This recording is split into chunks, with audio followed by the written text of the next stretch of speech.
Uh, okay, let's blue sky it here, guys. Let's say that Edwin comes back. Uh, where do you think the Blue Jays go from there? It's a good question. I still think that they're going to have to find a way to get a bit more left-handed, right? You're going to Hmm. have to replace Michael Saunders' left-handed bat, and that's just assuming that he doesn't end up back here. So that you're going to have to look for that. I think they'd love to get some sort of leadoff type presence. Uh, I wonder a little bit. I think they have some interest in Dexter Fowler. Whether or not that's going to fit, I'm not sure. I'm not sure if he's going to want to move off the corner. I don't think they're gonna look to move Pilar out of center. I think they're pretty committed to Pilar in center field, and understandably so because of the value of the defense that he provides. So I wonder if someone like maybe a John Jay, someone they could look at. I think they're going to. They had some trade talks yesterday. They started talking to some external free agents last night, and they think they still have to address the bullpen too. I Hmm. think that's going to be a big area because as good as the starting rotation was, I don't know that you can count on them repeating the performance to the extent that they delivered this past season. And the bullpen, there was some room for them to improve, and they're going to lose Benoit and Cecil.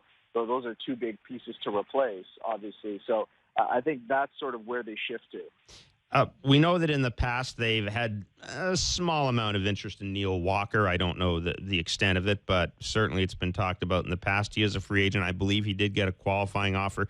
Yes, Devin Travis is, still here, and Ryan Goins is still here, but Neil Walker, switch hitter, a guy whose bat would project really well in this ballpark, probably hit a ton of doubles, good clubhouse guy, all that good stuff. Could you see the Jays doing something counterintuitive and maybe kind of deciding that, we're just going to, we need this bat. We're going to take a look at a guy like Walker who can help us out in a number of ways. And, hey, when Devin Travis comes back and if he can stay healthy, we'll go from there. Well, I mean, and Devin Travis could turn into an asset too, Mm-hmm. but obviously trading him now is far from ideal because his value is not going to be what it is. You'd be selling low on him. So I'm not sure that would be the preferred route.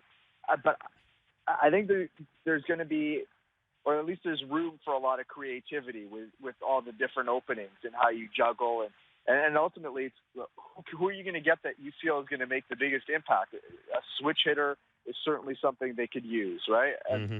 I think that's one reason why Dexter Fowler is such a great fit. Because top of the order guy, which fills a need, high on base guy, has some speed, and he gives you a presence that you lack. So I think that's an interesting case. I mean, there's some interesting sort of buy low guys that you could look at. Like Brandon Moss coming off a Mm-hmm. rebound. Could, Yep. could he be a fit?